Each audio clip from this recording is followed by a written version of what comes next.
سلام بچه‌ها، چطورین؟ خیلی خوش اومدید به یک ویدیو دیگه از دوره پایتون برای هکرها. خب بچه‌ها، امروز با مبحث وریبل ها یا همون متغیرها در خدمت شما هستیم و امیدوارم که ویدیوی مفیدی باشه و خوشتون بیاد.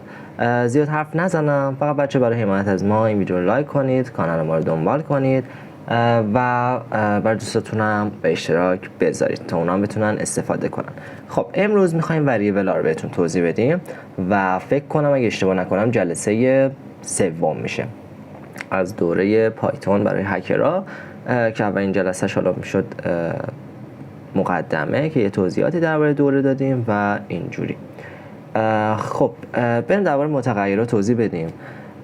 ما توی هر زبان برنامه‌نویسی یک سری داده داریم، درسته؟ مثلا میتونه 20 باشه، این یه داده است دیگه، یه نوع داده است. یا مثلا میتونه علی باشه، اینم یه نوع داده است، یه شیئیه که ما داریم، درسته؟ خب حالا ما این داده ها رو باید ذخیره کنیم یه جا دیگه. این داده ها رو بعداً مثلا طی حالا الگوریتم ها میخواد استفاده بشه و در جاهای مختلف توی برنامه ما استفاده بشه. اینا باید یه جا ذخیره بشه دیگه، همونجوری که نمیتونیم همشو بنویسیم و ازش استفاده کنیم، باید یه جا ذخیره کنیم و ازش استفاده کنیم. اوکی، مثل چی میمونه؟ مثل این میمونه شما میخواین خب بذار اینو بعداً حالا میگم. اوکی، ما یه سری پس داده ها باید ذخیره کنیم. حالا تو کجا ذخیره میکنیم؟ ما چیزی داریم به نام وریبل یا متغیر که داخل اون داده هامون رو ذخیره میکنیم. حالا این متغیر یا وریبل یک سری خصوصیات دارن. ما یک سری متغیر و وریبل داریم که داده هامون رو داخل اونها ذخیره میکنیم. حالا این وریبل ها خصوصیات خاص خودشونو دارن که حالا هرچی بریم جلوتر بیشتر متوجه میشیم. خب نگاه کنین، مثلا من میخوام همین عدد 20 رو ذخیره کنم. خب من باید یه متغیر درست کنم اول. بذارین بریم با یه مثال شروع کنیم. اوکی، این به نظرم تصویر خیلی خوبی بود. حالا اگه امیدوارم که تار ببینید و یکم تار حالا برای من، ولی خب دیده میشه دیگه. البته یک مشکلی که داره، حالا باز جلوتر میریم.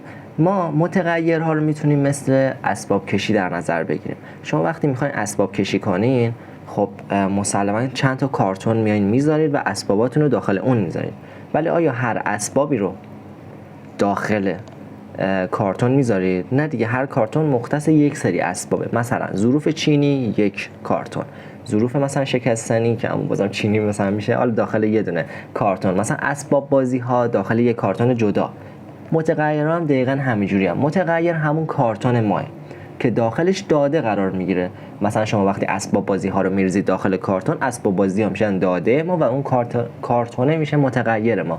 حالا یه ویژگی داره، این کارتون ها اگه همجوری کارتون فقط کارتون کنار هم باشن، خب شما متوجه نمیشین داخل کدوم اسباب بازیه، داخل کدوم ظروف شکستنی یا چینیه و داخل کدوم مثلا وسایل مثلا کمک های اولیه است. اوکی، شما اینا رو متوجه نمیشین. پس چی کار میکنین؟ روی هر کارتون یه برچسب میزنین یا اسم اون داده هایی که داخل کارتون هستن رو مینویسید. مثلا مینویسید روی کارتون اسباب بازی ها مینویسید کارتون اسباب بازی ها یا مینویسید اسباب بازی ها.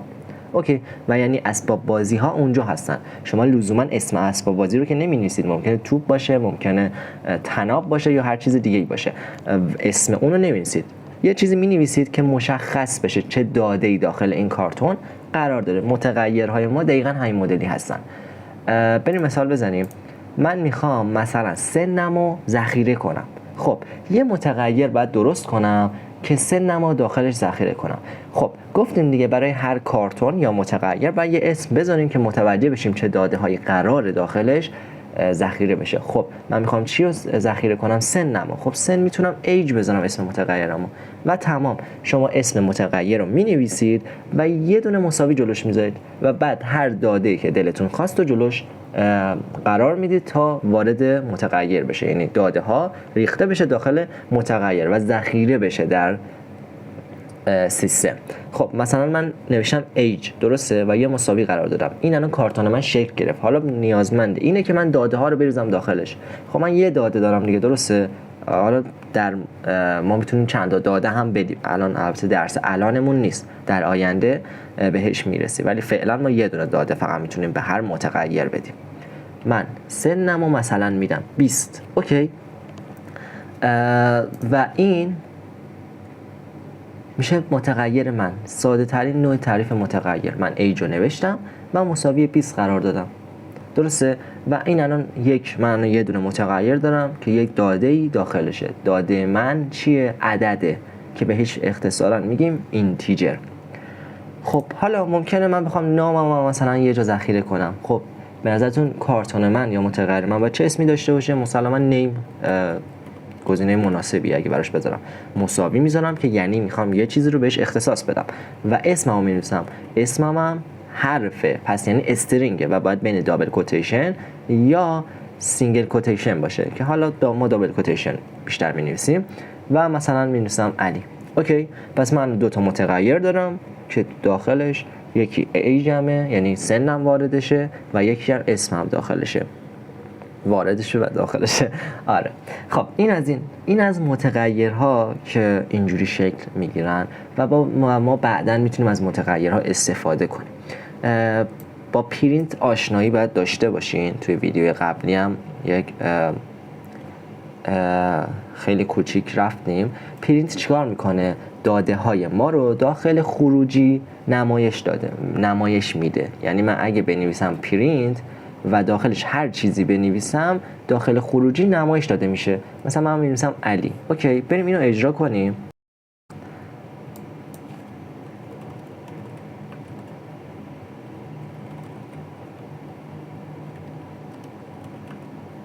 خب همینطور که میبینید، البته فکر کنم باید سفر براتون بزرگتر کنم.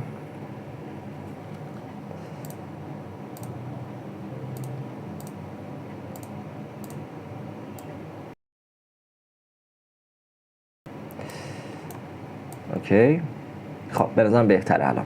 همونطور که میبینید علی رو برای من چاپ کرد. چرا؟ چون من پرینت اومد. پرینت دقیقا همون چاپ کردنه و اون مثلا ورودیمو یا همون دادمو داخلش مینویسم و چاپ میکنه. من الان میخواستم علی رو چاپ کنم، پس برای همون داخل دابل کوتیشن گذاشتم. من میخوام سنمو چاپ کنم، دیگه نیاز نیست داخل دابل کوتیشن بذارم دیگه، چون عدده. اوکی. و الان دوباره من برم اجراش کنم. همونطور میبینید 20 رو برای من چاپ میکنه. پس پرینت کارش چاپ کردن داخل خروجیه. اوکی. حالا من میام یه دونه متغیر میذارم به نام ایج و سن رو مثلا بهش میدم و یه دونم نیم و اسممو بهش میدم. اوکی. حالا من میخوام از این متغیرها، فرض کنید این متغیرها رو من ذخیره کردم و داده ها رو ریختم توش که بعداً ازش استفاده کنم. حالا میخوام ازش استفاده کنم. چطوری باید ازش استفاده کنم؟ من که این ایج رو که نمیخوام. مثلا نمیخوام که اینو برام چاپ کنه، نه، میخوام داده داخلش رو استفاده کنم. درسته؟ خب من هر جا این ایج رو صدا بزنم، داده داخلش برای من خود زبان برنامه‌نویسی میاد در نظر میگیره. من یعنی هر جا این ایج رو بنویسم، ایج برای من در نظر گرفته نمیشه، نه، داده داخلش برای من در نظر گرفته میشه، همون 20. اوکی. الان من اگه اینجا ایج رو بنویسم، خب چرا اینجا داخل دابل کوتیشن نذاشتن؟ چون من میخواستم توی حرکت قبلی که من اینجا نوشتم علی، میخواستم خود علی چاپ شه.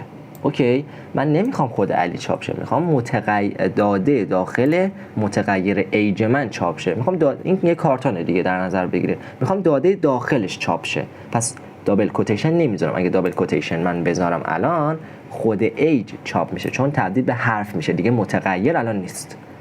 هر موقع داخل دابل کوتیشن یا سینگل کوتیشن باشه تبدیل به حرف میشه دیگه، یا استرینگ میشه دیگه، یا رشته میشه. بهتره استرینگ فارسیش میشه رشته، بهتره از این لفظ استفاده کنه و دیگه حرفا اینجور چیزا نگیم. و الان من چاپ کنم خود ایج چاپ میشه چون یه رشته است. اوکی. ولی من بخوام داخلش چاپ شه، بدون این میذارم و مینویسم اسم متغیر رو مینویسم، اسمش ایجه. الان چی باید برای من چاپ شه؟ بعد 20 برای من چاپ شه. اگه من بزنم همینطور که میبینید 20 چاپ شد. خب حالا مثلا میخوام نیمم چاپ شه، میام نیمو مینویسم و بریم چاپش کنیم، بریم یعنی برنامه رو اجرا کنیم. که برنامه رو من توی لینوکس مینویسم پایتون 3 این دیگه دستور اصلیشه و کامنده که باید حتما بنویسید و بعد اسم پروژهتون رو بنویسید، همون اسم فایلتون رو، و اجرا میشه.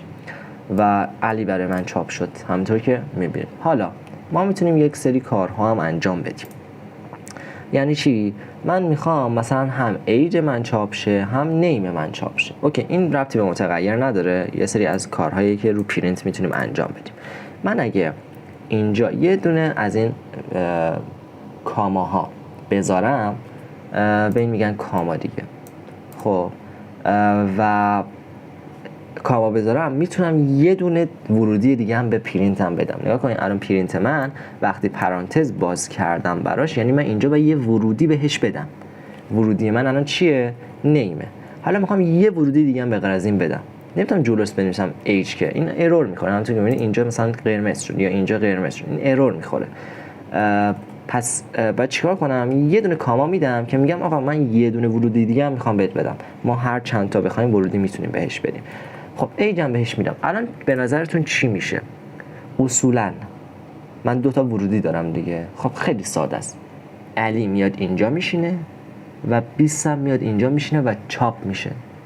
ولی کاما چاپ نمیشه دیگه، در نظر بگیرید. اینو من میزنم همونطور که میبینید علی اسپیس 20 چاپ شد به همین سادگی. اوکی، پس من اگه خواستم چند تا رو چاپ کنم از این استفاده میکنم. میتونم کار دیگه ای هم بکنم که مثلا از به علاوه استفاده کنم. خب حالا ما به علاوه رو استفاده کنیم ببینیم آیا میشه یا نه. خب بچه این چه اروری میده؟ نوشته که اینجا شما یه str دارید و یه دونه اینت دارید، این دوتا رو نمیتونید با هم جمع کنید. جمع کردن که میشه همون جمع کردن، دقیقا همون جمع کردن ریاضیه. شما میتونید آیا یه استرینگ و رشته رو با یه عدد جمع کنید؟ خب نه، مسلما اشتباهی دیگه. ولی 2 تا رشته یا 2 تا اینتیجر با همون میتونید جمع کنید. یعنی چی؟ یعنی من اینجا نیمه دیگه، درسته؟ خب من میام اینجا به جای اج یه دونه ورودی خودم بهش میدم. مثلا بهش میدم مثلا چی بدم؟ حالا دوباره یه علی دیگه مثلا بهش میدم. اوکی، الان چی میشه به نظرتون؟ بریم رانش کنیم. اوکی، همونطور که میبینید علی و علی چاپ شد، درسته؟ چه اتفاقی افتاد؟ اینجا نیمه دیگه، به جاش اومد چی نشست؟ به جاش این علی اینجا اومد نشست. به علاوه علی خب 2 تا حرف یا استرینگ یا رشته رو میتونیم ما با هم جمع کنیم. اوکی، در این حد بدونین، حالا بعداً بیشتر توضیح میدم. ما این 2 تا رو میتونیم با هم جمع کنیم و وقتی به هم جمع کنیم یعنی چی؟ یعنی به هم بچسبونیم 2 تا و میشه علی علی. اوکی، ما عدد هم میتونیم این کارو براش انجام بدیم. اگه من اینجا مثلا ایج رو بنویسم و اینجا یه دونه به علاوه بزنم و مثلا برسم 15، خب چه اتفاقی میفته برای من؟ 35 رو چاپ میکنه دیگه. چیزی قابل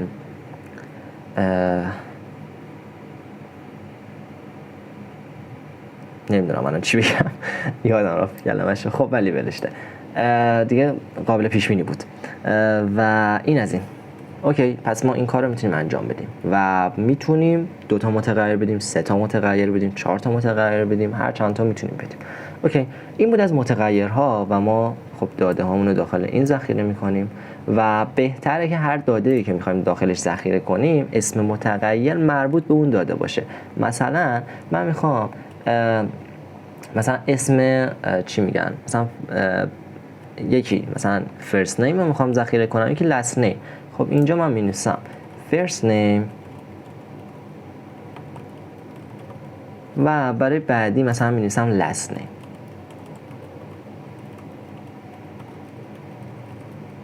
اوکی و اوکی الان نوشتم. اوکی، خب ولی اگه شما اینجا مثلا last name نذارید و first name نذارید و چیزای دیگه بذارید، اسمای مثلا دیگه ای بذارید، خب مسلما کسی که میخواد این چیزو نگاه کنه متوجه نمیشه، یکم براش سخت میشه و باید بیشتر دقت کنه تا متوجه اون داده های شما بشه که هدف از این متغیر چی بوده، چی رو ذخیره کنه، برای چی استفاده بشه. اوکی، بعضیا خب مثلا از حالا اول کار ابی نداره، برای راحتی از A و مثلا B و اینجور چیزا استفاده کنید. مثلا A مساوی علی، اینم مشکلی نداره، میتونید اینجا A رو بنویسید و برای راحتی خودتونه. ولی تو پروژه ها باید حتما اسمای درست بهش بدید. اوکی، و این از این. حالا متغیرها یه سری ویژگی ها دارن که یه سری یعنی محدودیت ها دارن که نباید از اونها استفاده کنید. متغیرها نباید با اینجور حروف خاص چیز بشن، اینجور حروف خاص کلا استفاده بشه داخلشون. مثلا این که هیچی، این مثلا غلطه، این غلطه، این غلطه، این غلطه، اینجور چیزا کلا غلطن. اوکی. و تنها چیزی که میتونید استفاده کنید اینه. اوکی. یعنی از این فقط میتونید استفاده کنید برای استفاده در متغیرها. همچون که میبینید علی مثلا 0. اوکی. من از این الان میتونم استفاده کنم. حله، من اینو تونستم استفاده کنم، ولی بقیه کاراکترهای خاص رو نمیتونید استفاده کنید. و مثلا اگه من الان به جای اینو بذارم، این بریم چاپش کنیم. خب همونطور که میبینید این علامت ماینس یا منفیه، اینجا زرد میشه و به ارور میخوریم اگه الان رانش کنیم. همونطور که میبینید نمیتونه ران کنه، میگه که از این نمیتونم استفاده کنم چون اینو منها در نظر میگیره. اوکی. و کلا به ارور میخوره. خب این از این و اینم از این. حالا یه چیز دیگه هم که نمیتونیم استفاده کنیم اینی که از اعداد میتونیم استفاده کنیم. خب مثلا نیم 3. اوکی. این هیچ مشکلی برامون وجود نداره. بریم چاپش کنیم. چی شد؟ اوکی. نیم 3. بریم چاپش کنیم. خب همونطور که می‌بینید درست و کامل چاپ شد. حالا ولی اعداد یا اینتیجر رو نمیتونیم اول اسم بیاریم، اول متغیر بیاریم. یعنی نیم 3 درست بود ولی 3 نیم اشتباهه، یا مثلا 4 اشتباهه، 1 اشتباهه. ما اعداد رو نمیتونیم اول یعنی اولین حرف کلممون استفاده کنیم. باید مثلا از دوم به بعد باشه. مثلا اینجا مشکلی نداره یا اینجا مشکلی نداره، اینجا هم مشکلی نداره، ولی اینجا نمیتونیم بذاریم. اوکی. حالا مثلا این H اینجا هم نمیتونیم برای اسم متغیرمون بنویسیم یک H. اگه میخوایم بنویسیم مثلا اینجوری میتونیم استفاده کنیم، بنویسیم H 1. اوکی. اینجوری حسابه، ولی اونجوری قابل قبول نیست. حالا ما اسپیس هم نمیتونیم بدیم. درسته؟ اسپیس بدیم کلا این دوتا از هم جدا میشن و به هم میریزن. پس ما اسپیس نمیتونیم بدیم، کاراکترهای خاص نمیتونیم استفاده کنیم. فقط تنها کاراکتری که میتونیم استفاده کنیم اینه و اول جمله هم نمیتونیم با اینتیجر شروع کنیم یا همون اعداد. خب این بود از متغیرها. امیدوارم که خوشتون اومده باشه و اگه یکم زیاد توضیح میدم ببخشید، میخوام کامل باشه تقریبا که بعد وقتی وارد مباحث امنیتی میشید دیگه یه چیزی قشنگ متوجه بشید و اینا. حتما این کارا رو تمرین کنید. حالا فعلا چیز خاصی یاد نگرفتیم، بعداً بهتون فایل تمرینی هم میدم، یعنی پروژه های تمرینی هم میدم که تمرین کنید خود پایتون رو، که بعد وقتی وارد پروژه های پنتست میشیم و کلا باگ بانتی دیگه کامل مسلط باشیم به این موضوع. و بچه‌ها خیلی ممنون تا آخر این ویدیو همراه ما بودید و تا ویدیوهای بعدی بدرود.